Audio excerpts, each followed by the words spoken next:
반갑습니다. 말씀과 함께 하루를 시작하는 주님의 백성들을 예수님의 이름으로 축복합니다. 2024년 11월 30일 토요일 오늘 주신 말씀은 호세아 11장 1절부터 11절까지입니다. 이스라엘이 어린아이일 때에 내가 그를 사랑하여 내 아들을 이집트에서 불러냈다. 그러나 내가 부르면 부를수록 이스라엘은 나에게서 멀리 떠나갔다. 짐승을 잡아서 바알 우상들에게 희생제물로 바치며 온갖 신상들에게 향을 피워서 바쳤지만 나는 에브라임에게 거룩말을 가르쳐 주었고 내 품에 안아서 길렀다. 죽을 고비에서 그들을 살려주었으나 그들은 그것을 깨닫지 못하였다. 나는 인정의 끈과 사랑의 띠로 그들을 묶어서 업고 다녔으며 그들의 목에서 멍에를 벗기고 가슴을 헤쳐 젖을 물렸다. 이스라엘은 이집트 땅으로 되돌아가게 될 것이다. 이스라엘은 아시리아의 지배를 받게 될 것이다. 그들이 나에게로 돌아오기를 거부하기 때문이다. 전쟁이 이스라엘의 성읍을 휩쓸고 지나갈 때에 성문 빗장이 부서질 것이다. 그들이 헛된 계획을 세웠으니 칼이 그들을 모조리 삼킬 것이다. 내 백성이 끝끝내 나를 배반하고 바알을 불러 호소하지만 그가 그들을 일으켜 세우지 못할 것이다.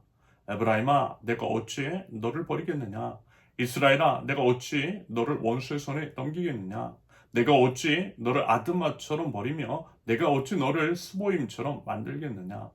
너를 버리려고 하여도 나의 마음이 허락하지 않는구나. 너를 불쌍히 여기는 애정이 나의 속에서 불길처럼 강하게 치솟아 오르는구나.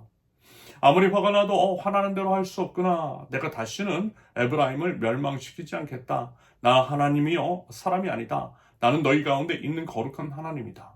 나는 너희를 위협하러 온 것이 아니다. 주님께서 사자처럼 부르짖으신다. 이스라엘 사람들이 주님의 뒤를 따라 진군한다. 주님께서 친히 소리치실 때에 그의 아들 딸들이 서쪽에서 날개치며 빨리 날아올 것이다. 이집트 땅에서 참새 때처럼 빨리 날아오고 아시리아 땅에서 비둘기처럼 날아올 것이다. 내가 끝내 그들 고향집으로 돌아오게 하겠다. 나 주의 말이다. 아멘. 하나님은 우리의 아버지이십니다. 아버지 하나님. 세상인데 그 어떤 신도 물론 이제 하나님 외에는 모두 가짜 신이겠지만 아무튼 이제 우리 하나님처럼 아버지라 부를 수 있는 신은 없죠. 그 어떤 신도 이제 신과 인간의 관계를 아버지와 아들의 관계를 이야기하는 신은 존재하지 않습니다. 물론 이제 왕족의 경우 신화를 만들어 그들이 이제 신의 아들임을 천명해요. 그런데 이제 차이는 뭐냐면 그들 자신만이 신의 아들이라는 것이고 그 외에는 아니라는 것입니다. 그러므로 신의 인간을 지배하는 것은 당연하니 신의 아들이 왕이 이제 백성들 위해 군림하는 것은 당연하다라고 하는 식으로 합리화하죠. 지극히 차별적인 지배의 도구로서의 수사입니다. 하지만요, 우리가 믿는 하나님은 아니시더라는 것입니다. 하나님은 차별이 없으세요. 우리 모든 사람의 아버지이십니다. 장자이신 예수 그리스도를 통해 십자가 위에서 매달리신 예수님의 보혈로 인해 우리를 양자 삼아 주셨어요. 우리는 하나님의 자녀입니다. 예배 없어요. 차별 없어요. 이 점이 이제 다른 종교, 우상인지 거짓 신들을 숭배하는 자들과 명확하게 다른 지점입니다. 그래서 참 감사한 것이겠죠.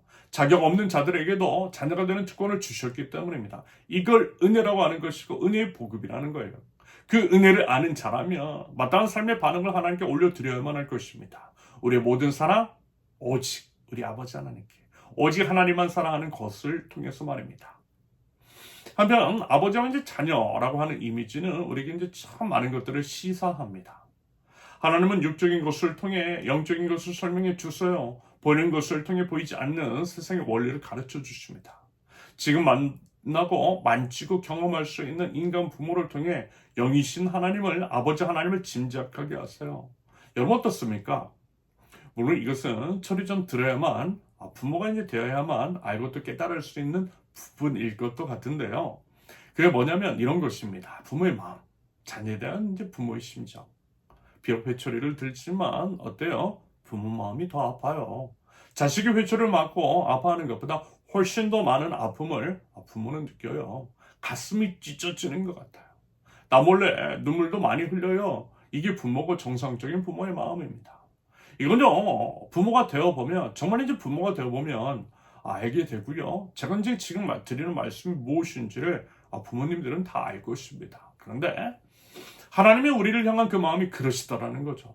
오늘 본문에서 말하자면 그와 같은 하나님을 발견하실 수 있을 것입니다. 먼저 1절을 보면 하나님께서는 이스라엘을 부르셨대요. 이집트에 있을 때 이스라엘을 사랑하여 아들처럼 여기고 부르셨대요. 내 자식, 내 새끼 챙겨주고 싶은 그 마음인 거죠. 남은 혹 나 몰라라 해도 내 아들, 딸은 결코 외면할 수 없는 법입니다. 이집트에서 노예인들이 고생하고 있을 때 그 신은 외면하지 않으시고 그들에게 찾아가 구원하셨다라는 것입니다. 부모가 어린 자녀들에게 그러한 것처럼 걸음마도 가르치고 품에서 이제 안아서도 길렀고 업고 다니기도 했고 젖도 물려서 먹여서 이제 키웠대요. 그만큼 소중한 자녀, 사랑하는 자식이라는 것입니다. 여러분, 우리 하나님이 우리는 그렇게 여기신다라는 거예요. 하나님이 우리를 사랑하시고 우리를 구원해 주셔서 끔찍하게 아끼시고 사랑하시는 아버지 하나님이신 줄을 믿습니다. 그런데 안타깝게도 이스라엘은 그 마음을, 그 사랑을, 그 은혜를 저버리고 우상 섬기고요. 하나님 품 떠나고 그 은혜와 사랑을 깨닫지 못하였다라는 거죠. 이 말씀을 보니 어쩌면 우리의 모습과 이렇게도 이제 똑같은지. 여러분, 우리도 그렇지 않았나요? 부모님에 대해서. 부모님이 그 희생과 사랑을 당연하게 여기고 부모님 품 떠났죠. 모른 채 해요. 찾아뵙는 것은커녕 연락도 잘 안 해요. 부모님께 하는 모습과 하나님께 하는 모습이 왜 그렇게 똑같은지.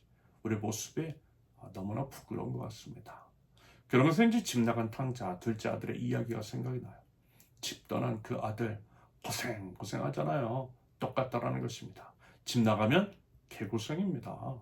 부모님 품 떠나면 개고생인 거예요. 이스라엘도 똑같았어요. 하나님 품을 떠나니 개고생하는 것입니다. 남들이 자기를 책임져 줄 것이라고 생각했지만 그것은 대단한 착각이었어요. 사람들이 돈 있을 때나 힘 있을 때나 나한테 아는 척하죠. 아무것도 없으면 버림받아요. 냉정한 현실이라는 것입니다. 국가 간에도 똑같죠. 이스라엘이 도움을 받겠다라고 이집트에 줄을 섰지만 결국 아시리아의 지배를 받게 되는 것입니다. 우리나라의 미국, 중국에 대한 태도도 잘 생각해 봐야만 하는 거예요. 아무튼 이제 5절이 그 내용인데 그것은 결국 하나님께로 돌아오기 거부하기 때문이래요. 집 나가서 개고생이라는 것입니다.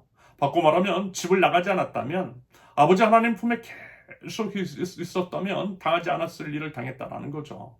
하지만 그럼에도 불구하고 끝끝내 아버지 하나님께 돌아오지를 못하고 세상 것들, 세상 사람들을 의지하지만 모든 것이 헛것이라는 것입니다. 이스라엘을 도울 분은 아버지 하나님밖에 없다라는 거죠. 여러분 이 얘기 아시죠? 식구밖에 없다는 말. 저희 딸아이한테도 이런 말을 참 자주 해요. 결국 네 곁에 끝까지 남은 사람은 부모밖에 없다라고 말입니다. 친구들을 좋아하고 친구들과 잘 지내는 거 너무 좋지만 그렇다고 해서 그들이 끝까지 너를 책임져 주어줄 것이라고 생각하는 것은 생각하지 않는 것이 지혜라고 말합니다. 정말 중요한 사람이 누구인지를 생각해 보라고요. 그래도 부모가 네 곁에 끝까지 있다라는 것들을 잊지 말라고 당부합니다. 하나님도요, 그걸 우리에게 깨달으라고 하시는 것 같아요. 여러분, 하나님만이 우리를 끝까지 책임져 주시는 아버지 하나님이심을 기억하십시오. 다른 것, 그 어떤 사람도 여러분 우리를 책임지지 않아요. 오직 하나님만이 우리를 책임지세요. 포기하지 않는 그 사랑으로 책임져 주세요. 그래서 보세요. 8절 이하의 기록. 결국 이 내용이잖아요. 첫 마디부터가. 내가 어찌 너를 버리겠느냐. 여러분 이 말씀에 담긴 하나님의 심정 느껴지세요? 결코 포기하지 않으시겠다라고 하는 그 결연한 의지.